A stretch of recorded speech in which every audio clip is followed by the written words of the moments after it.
My sister-in-law thinks she owns 2027. Most brides dream about having the perfect wedding day.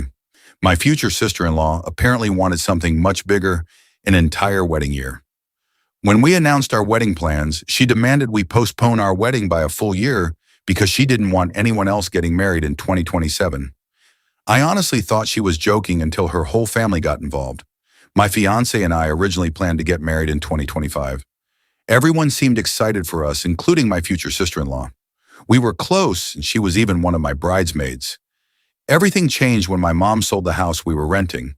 My fiancé's sister offered to let us stay with her while we saved money for our wedding and eventually bought a house.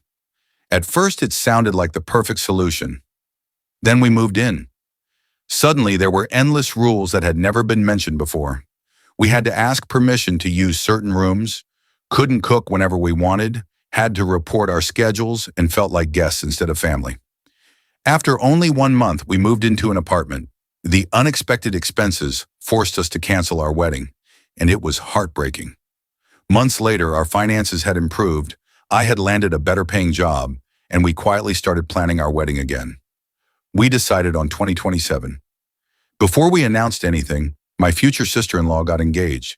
She told everyone she planned to have her wedding in 2026 at her own property, so we felt good about choosing 2027 at a hotel. When we finally shared our plans, everything exploded. She suddenly announced that she had changed her wedding to 2027 at the exact same venue we had chosen. At first, I didn't mind. Our weddings would be 3 months apart, and I thought it would be fun planning together. She didn't agree. That same night, she demanded we move our wedding. When we refused, she claimed 2 weddings in 1 year were too much and said we'd be cutting her year and a half. Then she insisted we postpone everything until 2028. Even my fiancé's parents sided with her at first, saying we should buy a house before getting married. Thankfully, the rest of the family thought her request was ridiculous. In the end, we kept our wedding plans, changed venues to avoid even more drama, and decided not to let anyone dictate our future. But still, my sister-in-law is infuriated. So tell me, does anyone actually own an entire wedding year? Or is my future sister-in-law completely out of line for expecting us to postpone one of the biggest days of our lives? Story 2. Wedding guests hijacked my wedding. Everyone expects a few awkward moments at a wedding. Maybe someone drinks too much or a child cries during the ceremony. But one bride never imagined that 2 guests would spend the entire day trying to make her wedding all about themselves. And somehow, it just kept getting worse. Story. My husband and I had a small wedding with around 30 guests. We'd planned it quickly and only invited close family and friends. Among the guests were my brother's best friend Dan and his mother Nancy.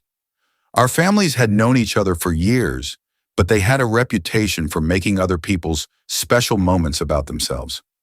I honestly didn't think they'd do that at my wedding. I was wrong. While I was getting into my wedding dress, I saw Nancy and Dan walking toward the bridal suite. I asked my sister-in-law to stop them because I wasn't ready. Instead of respecting that, Nancy pushed right past her and walked into the room while I was still halfway dressed. I was shocked, but I didn't want to let it ruin the day. After the ceremony, our photographer organized family photos. Instead of waiting patiently, Nancy and Dan complained that they weren't first in line and even wanted to be included in my family portraits. The entire photo session only took about 15 minutes, but they acted as though waiting their turn was some kind of insult. Then came the biggest surprise. While my husband and I were taking our private wedding portraits, they cornered one of our photographers and had an entire personal photo shoot around the venue.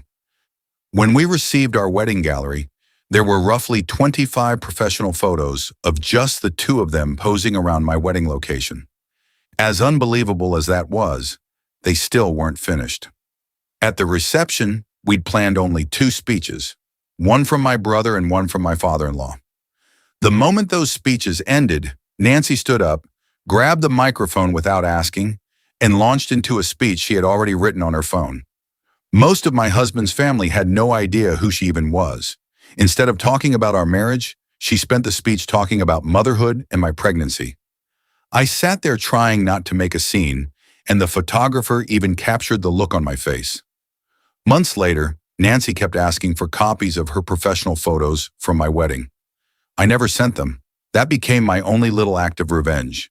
And somehow, the funniest part of the entire day was discovering that several people on my husband's side thought Nancy and Dan were a couple, not mother and son, because of how attached they were the entire wedding. So tell me honestly, would you have stopped the speech or would you have stayed quiet to avoid ruining your own wedding? Story 3. My mother-in-law secretly canceled my wedding venue. Most brides worry about flowers, dresses, or seating charts. I had a much bigger problem. Just 17 days before my wedding, my future mother-in-law secretly canceled my wedding venue without telling me. And somehow, that wasn't even the worst thing she did. My husband proposed in 2024, and we couldn't have been happier. We decided to legally marry first and celebrate later with a proper wedding surrounded by family and friends. At first, my future mother-in-law seemed incredibly supportive. She offered to help plan the wedding, offered to pay for our venue, and even bought sunflower decorations because sunflowers were my favorite flower. I genuinely believe she wanted to help. Looking back, I wish I had been more careful. Things started changing after a family vacation. Her attitude toward me became completely different. She criticized my engagement ring because it came from Walmart, saying she never would have married her husband if he'd proposed with a ring like that. I couldn't believe someone would insult such a thoughtful gift. Then she criticized my wedding dress.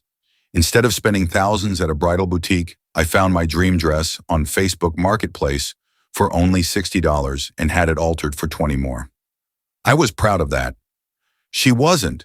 She also skipped every dress fitting I invited her to, while my own mom never missed a single one. Then came the moment that nearly destroyed everything.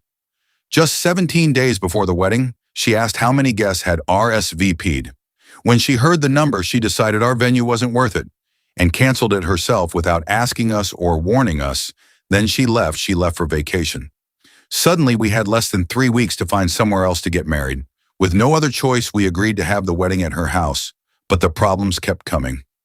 My husband and I had already chosen the food. She ignored us and ordered fried chicken anyway. Even though I don't eat fried chicken, and we had specifically said we didn't want it at our wedding. A week before the ceremony, I broke out in stress hives and had to see a doctor. The day before the wedding, our photographer experienced a family tragedy and couldn't attend.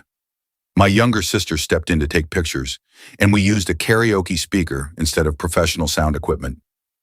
On the wedding day, I was cooking, doing my own makeup, styling my own hair, and trying to hold everything together.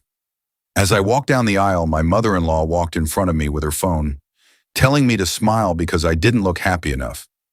After the ceremony, I smelled fried chicken. She had ignored our wishes completely. As if that wasn't enough, I was told it was my responsibility as the bride to clean up after the wedding. I couldn't believe it.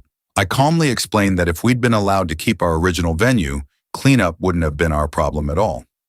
That was the final straw. Today, I keep things civil for my husband's sake, but our relationship has never recovered.